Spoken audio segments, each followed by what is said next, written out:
visión noticiosa y la reflexión del día.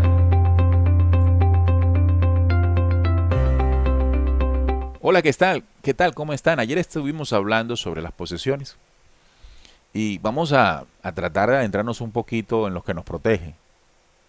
Y aprendíamos ayer que el tema de las posesiones es mucho más común de lo que uno piensa, porque uno cree que es tema de películas, como lo comentábamos ayer.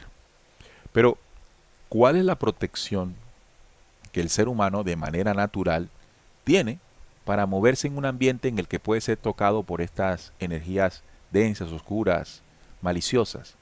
Se llama su cascarón electrónico, su caparazón electrónico, su frecuencia vibratoria que gira alrededor de él en una especie de toroide, el movimiento energético que circunda al ser humano guardándolo en un cascarón electromagnético o electrónico, es en forma de ese movimiento toroidal.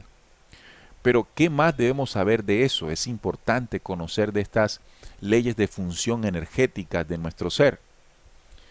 Esto tiene un centro modulador, es decir, ¿quién es el que expande, fortalece o debilita y acorta la capacidad del campo electromagnético protector del ser humano?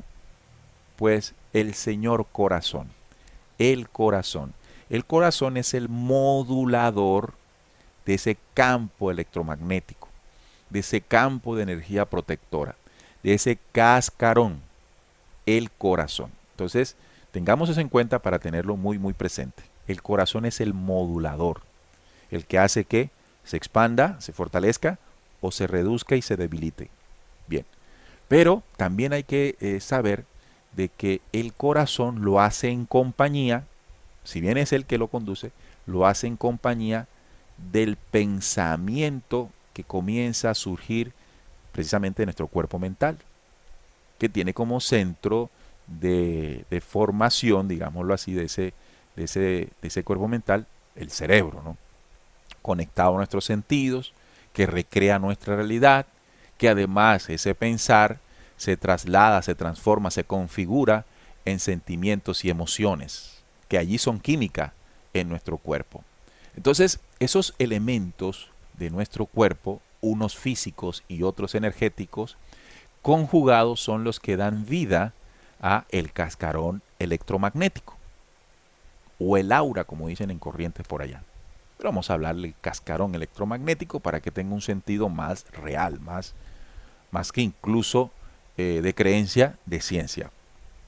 Bien, entonces, ya entendiendo eso, ¿qué es lo que determina el ensanchamiento, fortalecimiento del cascarón electrónico?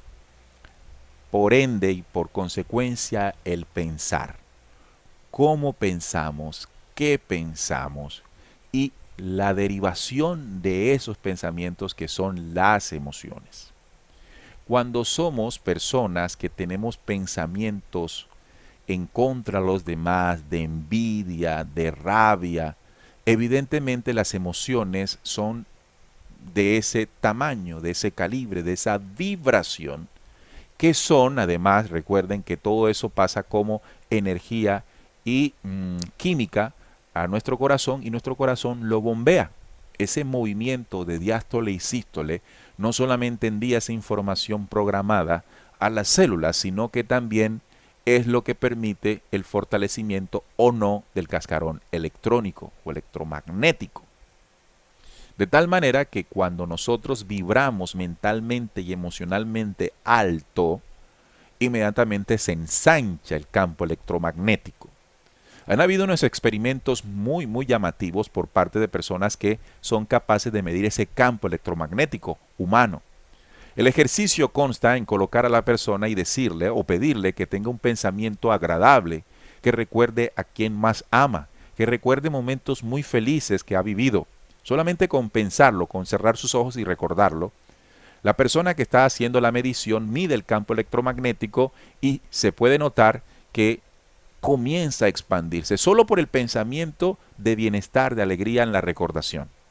Igualmente, el que está haciendo el ejercicio o conduce el ejercicio le pide lo contrario, que recuerde un momento muy triste de su vida, un momento muy, muy traumático, algo que muy feo que le haya pasado. Y cuando la persona comienza a hacer este pensamiento, pareciera mágico, pero inmediatamente el campo electromagnético comienza a reducirse. Esto lo hace con unas mediciones de unos elementos radioestáticos que miden el campos electromagnéticos. Y eso es científicamente comprobable. De tal manera que todo esto lo que nos dice es que cómo estemos emocionalmente y a partir de lo que estemos pensando, así estará ese cascarón electrónico. ¿Cómo nos protegemos de las falsas energías alrededor? Tengamos pensamientos positivos, propositivos, seamos capaces especialmente de siempre tener emociones limpias y puras. Es decir, que el proceso de transformación, además de generar un bienestar, también sirve para generar protección ante las energías que estamos hablando. De no hacerlo, permanentemente estaremos expuestos. Y el estar expuestos, bueno, cualquier cosa puede pasar. Así que hagamos proceso de transformación y realmente veremos que vamos a tener una protección en ese sentido. Ya conocimos el mecanismo. El mecanismo aquí lo hemos tocado rápidamente. Esto es una reflexión, no es algo muy extenso. Trate de investigarlo más, trate de comprenderlo más, pero sobre todo, tratemos de practicarlo, pongámoslo en función, porque son cosas que están allí para nosotros, pero de no hacerlas, pues siempre estaremos a la deriva. Esta ha sido la reflexión del día. Un fuerte abrazo para ustedes y ojalá esta información sea de su agrado. Y si es así, pues regálenos un me gusta, por favor. Chao, que estén bien. A esta hora, escuchas por RCPC, Visión Noticiosa, la otra cara de las noticias.